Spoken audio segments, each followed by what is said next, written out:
Bonjour bien-aimés, nous continuons notre capsule théologique, nos enseignements euh, avec les miracles de Jésus dans les Écritures.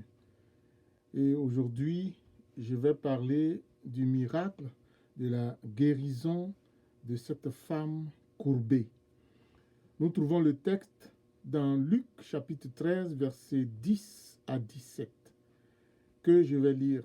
Luc 13, 10 à 17. Il est écrit, Jésus enseignait dans une des synagogues le jour du sabbat.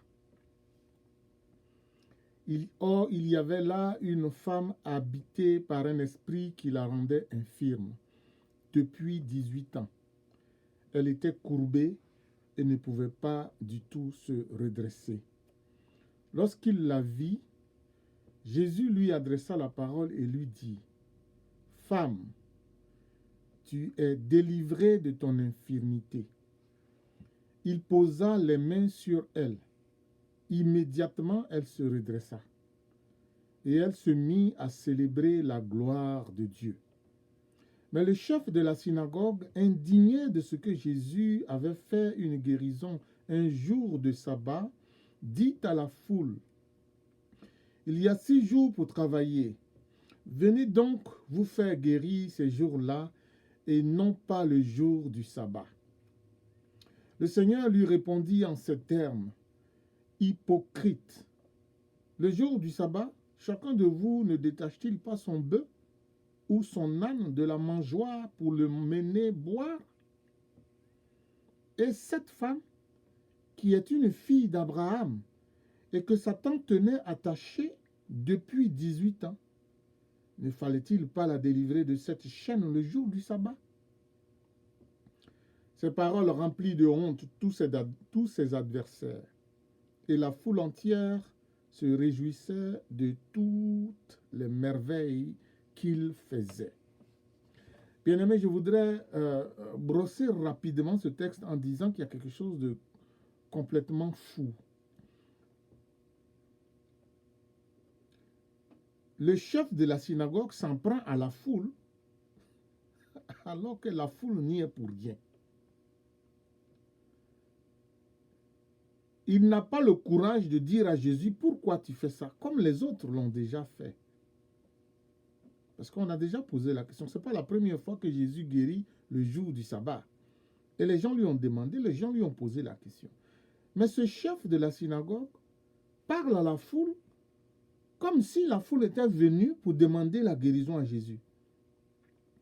Et puis en plus, il n'y a qu'une seule femme qui a été délivrée, d'après le texte. Regardez, il y a beaucoup de contradictions, de choses bizarres. Et c'est comme ça que les choses se passent dans la réalité, dans nos vies. C'est comme ça que les choses se passent. On accuse ceux qu'il ne faut pas accuser. On s'en prend à ceux à qui il ne faut pas s'en prendre.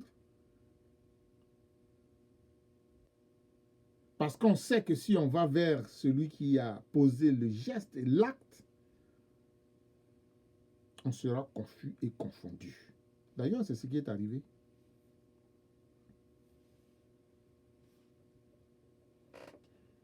Quand Jésus a parlé,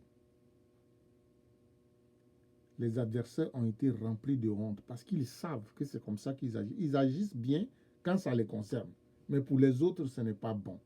Écoutez, je vais entrer dans le vif du sujet pour partager quelques éléments importants dans ce miracle que nous avons ce matin, dans la parole de Dieu, dans Luc 13, 10 à 17, concernant cette femme courbée. Je vous ai déjà dit que Jésus donne du goût à la vie. Je vous ai déjà dit de ne pas craindre la tempête de l'ennemi. Et que lorsque Jésus te demande d'aller de l'autre bord, il faut aller avec lui parce qu'il est avec toi. Ce matin, je voudrais te dire, Jésus redresse par sa puissance ce qui est courbé. La puissance de Jésus redresse tout ce qui est courbé, s'il le veut. Alors regardons quelques points dans ce texte. Jésus enseignait dans une des synagogues. dans une des synagogues. Autrement dit, il y en avait au moins deux. Je ne veux pas m'arrêter sur l'histoire des synagogues parce que vous savez qu'en Israël, il n'y avait qu'un seul temple. Mais vous savez aussi qu'il y a eu la déportation, la destruction du temple. Et pendant que les enfants d'Israël étaient en exil, il leur fallait des lieux de culte. C'est là qu'est venu le concept de synagogue qui a été ramené plus tard au retour de l'exil. Donc il y avait plusieurs synagogues. Il y en avait au moins deux dans la ville en question où Jésus était. Et il était dans une des synagogues. Comme aujourd'hui, vous allez dans une ville et il y a plusieurs églises évangéliques, plusieurs assemblées évangéliques, plusieurs endroits où l'on va adorer le vrai Dieu, où l'on va rendre un culte à Dieu. Jésus, ce jour-là, s'est invité dans une des synagogues, dans un des temples, dans une des assemblées où l'on rend culte à Dieu. Ça, c'est très important. Il arrive des jours où, de façon particulière, Jésus entre dans un temple, Jésus entre dans une assemblée, Jésus visite une communauté. Jésus enseignait dans une des synagogues. Il y avait une femme possédée dans la synagogue. Ce n'est pas par chance que cette femme se trouve dans cette synagogue, bien-aimé. La présence de Jésus était intentionnelle. Toi, tu peux penser que tu reçois ton miracle par la chance. Mais il n'en est rien. Tu peux penser que tu t'es trouvé au bon endroit, au bon moment. Mais il n'en est rien. Tu peux penser que c'est parce que tu es habile que tu as reçu ton miracle. Il n'en est rien non plus, c'est faux. Tu dois ton miracle à Jésus, car il te voit là où tu es. C'est lui qui vient vers toi. Ou c'est lui qui t'attire à lui. Lorsque ton temps pour recevoir un miracle arrive, Jésus fait le mouvement vers toi. Ou alors, il te fait faire le mouvement vers lui. C'est à lui seul que doit revenir la gloire. Jésus a choisi d'enseigner dans cette synagogue ce jour du sabbat parce que Jésus voulait faire du bien à une femme possédée et courbée depuis 18 ans. Tout comme Jésus va entrer dans une église, dans une assemblée, un jour pour apporter la vie, la délivrance, le miracle à la personne à qui il a décidé d'apporter ce miracle. Et ce n'est pas une question de chance. Ce n'est pas une question que je me lève le matin et puis je suis assez calculateur, je suis assez bon pour savoir que si je vais ici, j'aurai mon miracle. Non. C'est une question de jour et de la volonté de Dieu. Qu'un jour, il vient t'apporter quelque chose de merveilleux, quelque chose d'extraordinaire, te guérir. Et il choisit de venir là où tu es. Ou alors, il te conduit vers une assemblée pour que tu reçoives ton miracle. Ce jour de sabbat était le jour de délivrance pour cette femme. Elle était possédée, courbée depuis 18 ans. Un esprit mauvais la tenait ainsi captive. Elle ne pouvait pas lever les yeux vers le ciel, vers les montagnes. Et vous savez à quel psaume je fais référence. Elle ne pouvait pas se redresser. L'ennemi contrôlait son regard et le dirigeait vers le bas. Cela était comme un regard d'humiliation. Elle pouvait peut-être marcher sans voir devant elle, sans voir personne, puisqu'elle ne peut pas soulever la tête. Elle est courbée. Sa condition physique n'était pas due à la vieillesse, mais une condition spirituelle imposée par l'ennemi de son âme. Pourquoi cette femme et pas quelqu'un d'autre? Pourquoi elle reçoit la guérison et pas quelqu'un d'autre? Pourquoi elle est courbée? Je ne vais pas répondre à ces questions, mais je vais quand même brosser le fait que c'est cette femme. Et poursuivons nos échanges, en tout cas le partage. Et je vais expliquer pourquoi cette femme, ce jour-là du sabbat, dans cette synagogue. Lorsqu'il la vit, Jésus lui adressa la parole de délivrance. Femme, tu es délivrée de ton infirmité. La femme n'a rien demandé à Jésus. La femme n'était même pas venue pour être guérie. Rien ne le dit. Elle était certainement une femme religieuse, respectant le sabbat. Elle était venue, malgré son handicap, louer et adorer Dieu. Elle n'a jamais dit, oh, comme je suis courbée, j'ai honte, qu'on me voie comme ça, je ne vais pas aller à l'église. Je vais y aller. Elle était certainement régulière dans les lieux de culte. Elle était venue à la synagogue comme le chrétien se lève aujourd'hui pour aller à l'église le dimanche matin. Mais ce jour était son jour de délivrance. Ce jour du sabbat était un jour particulier pour elle. Elle ne l'attendait pas, cette délivrance. Elle l'a reçue au nom puissant de Jésus. Et je prie que tu reçoives au nom de Jésus ton miracle. Le jour que Jésus a décidé de te l'accorder. Et je prie que ce soit aujourd'hui. Ce jour était le jour où le pouvoir de Satan sur elle allait prendre fin. Regardez que Jésus, avant cette femme ou après cette femme, a fait des guérisons miraculeuses en délivrant des gens des démons. Mais ce qu'il y a de particulier dans chacun des cas, c'est que Jésus a délivré un démoniaque à Capernaum. On voit cela dans Marc 1, 21 à 28. Et c'est l'esprit, le démon qui était dans l'homme, qui a dit à Jésus, mais qu'est-ce que tu es venu contre nous? On sait qui tu es, ainsi de suite. Tu es venu avant le temps, ne nous punis pas. Et puis Jésus lui a dit, tais-toi et sors. Vous pouvez lire Marc 1, 21 à 28. Jésus a chassé l'homme possédé d'une légion de démons dans le pays de Gadara. On trouve ça dans Marc 5, versets 1 à 20. L'évangile de Matthieu en parle aussi, je crois. C'est Jésus qui a pris l'initiative et qui a délivré cet homme en posant des questions aux démons qui le possédaient. Jésus a aussi délivré un démoniaque suicidaire dont le père a envoyé l'enfant aux disciples de Jésus. Les disciples n'ayant pas pu, le père est allé vers Jésus pour dire, mais j'ai demandé à tes disciples, ils n'ont jamais pu le faire. Est-ce que tu veux m'aider? C'est sérieux mon cas. Ma situation est grave. Mon fils est possédé d'un esprit qui veut le jeter dans le feu. Ça ressemblait à de l'épilepsie.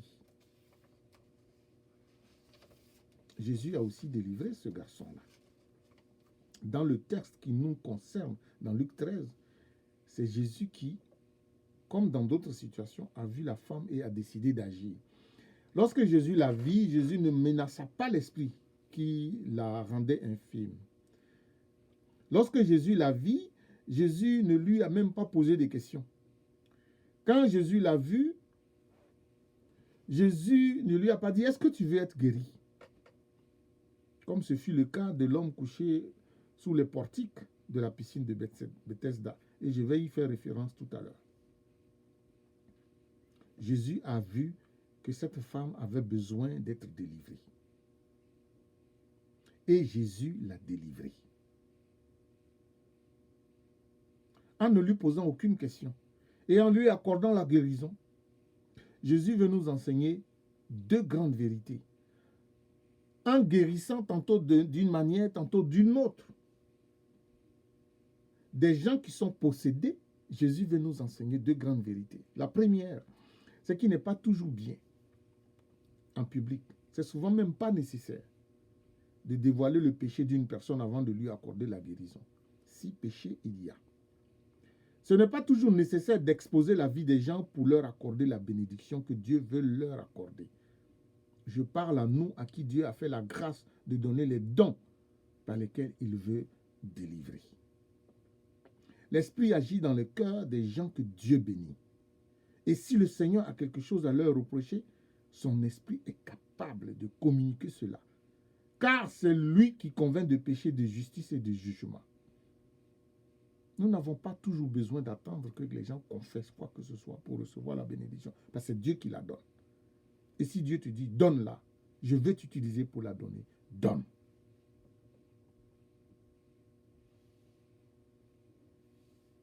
Apprenons donc à bénir en étant sensibles au Saint-Esprit. Laisse le Seigneur procéder comme il veut, afin que son nom se soit glorifié. Parce que l'homme, et je reviens à cet homme couché sous les portiques de la piscine de Bethesda, a été délivré en public. Il y avait plusieurs malades couchés là, donc c'était en public. Et Jésus lui a dit, tu es guéri. Et Jésus ne lui a même pas fait de reproche, ne lui a même pas dit que c'est à cause du péché. Jésus n'a rien dit. Jésus l'a guéri. C'est beaucoup plus tard, c'est après que Jésus l'a trouvé dans le temple. Et même dans le temple, vous savez que dans le temple, il y a beaucoup de gens. Mais dans le temple, Jésus lui a dit, en secret, entre eux, il n'y a pas quelqu'un qui l'a entendu. Tu es guéri. On peut peut-être dire que les disciples qui étaient avec Jésus ont entendu cela. Mais Jésus n'a pas parlé en public. Jésus n'a pas parlé avec un micro. Non. Jésus a parlé à l'homme. Tu es guéri, maintenant ne pêche plus, afin qu'il ne t'arrive pas quelque chose de pire. Voyez-vous, Jésus, quand il fait du bien, il considère la dignité des gens. Jésus est compréhensible, il est pudique. Il est sensible, il respecte la dignité des gens. On n'a pas besoin de les humilier pour les bénir. Ça, c'est le premier enseignement que Jésus nous donne. Le deuxième enseignement que Jésus nous donne, c'est que Jésus ne procède pas toujours comme d'habitude. Car ce n'est pas le protocole qui guérit, mais c'est la puissance de celui qui parle. Ce n'est pas la manière d'agir qui compte, mais c'est celui qui agit. S'il veut changer de protocole ou de manière, il est libre. Jésus est libre. Alors que gloire soit à Jésus seul. Parce que si nous voulons guérir au nom de Jésus, nous devons dépendre du protocole de Jésus, de la manière de Jésus, de la volonté de Jésus et du Saint-Esprit qui nous habite. Les médecins, eux, ont des protocoles pour soigner selon les maladies. Il y a un protocole pour soigner les maladies, chacune des maladies.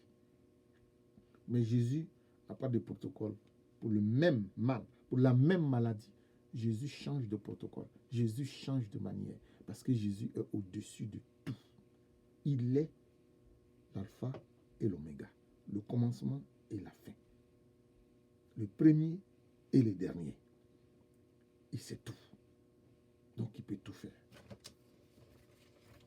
Les gens font des chimios pour espérer une guérison. Jésus peut dire à une maladie, au cancer, à n'importe quelle maladie, sors, il sort. Comme il peut aussi te laisser faire la chimio et puis guérir. Jésus change les protocoles. Donc il faut se soumettre à Jésus et à ses protocoles et à sa manière. Vous qui cherchez des pratiques bien huilées, des modèles de guérison, vous n'êtes pas de Jésus. Le vrai disciple de Jésus, la vraie femme de Dieu, le vrai homme de Dieu, le vrai serviteur de Dieu, la vraie servante de Dieu dépend de Dieu, de sa puissance et de sa façon d'agir. Mais il ne court pas avec des protocoles. Et quand tu as ton miracle, les hypocrites seront jaloux. Pour rien.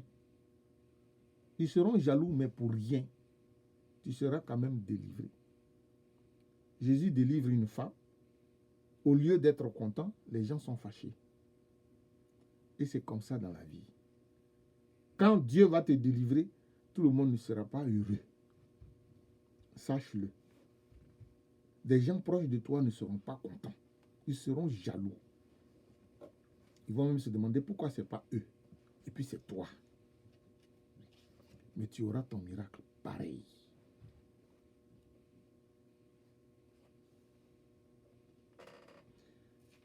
Le chef de la synagogue, lui, il a décrété qu'il y a des jours pour guérir et puis il y a des jours pour ne pas guérir. Mais Jésus lui dit, moi, je guéris tous les jours. Quand je veux, comme je veux et où je veux. Et c'est ça qui compte. Tu auras ton miracle. Je vais aussi terminer en te disant deux autres vérités.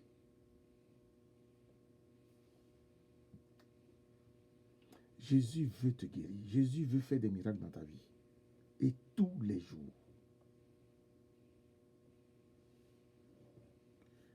Si le jour où Jésus a décidé de te délivrer est un lundi, tu seras délivré. Si c'est un mardi, tu seras délivré. Si c'est un mercredi, tu seras délivré. Qu'importe le jour, jusqu'à dimanche, tu seras délivré. Le jour n'a pas d'importance pour Jésus. C'est sa volonté qui compte. Et tu auras ton miracle. Le jour où Jésus a décidé de te le donner, de te l'accorder. Deuxièmement, si tu es fils ou fille d'Abraham, ne crains rien, tu recevras ton miracle. Et Jésus dit, celle-là est aussi fille d'Abraham. Elle est fille d'Abraham. C'est profond, hein? Il faudra un autre enseignement. Elle est fille d'Abraham. Jésus est venu chercher et sauver tout ce qui était perdu. Elle est fille d'Abraham. Aucune fille d'Abraham ne sera laissée pour compte. Non. Jésus connaît celle qui est fille d'Abraham. Jésus connaît celui qui est fils d'Abraham. Jésus te connaît et Jésus t'accordera ta délivrance. L'ennemi ne gardera pas indéfiniment la fille d'Abraham enchaînée. Non. Tu recevras ta guérison, ta délivrance, ton miracle. Alors, bien-aimés, n'écoutez pas et n'allez pas vers ceux qui ont des jours spéciaux de miracles. Non. Ce sont des magiciens. Ils ne travaillent pas pour la puissance, pour la gloire de Dieu, ni avec la puissance de Dieu. Ceux qui vous disent tel jour c'est possible, tel autre jour ce n'est pas possible, n'allez pas vers eux. Ce sont des magiciens.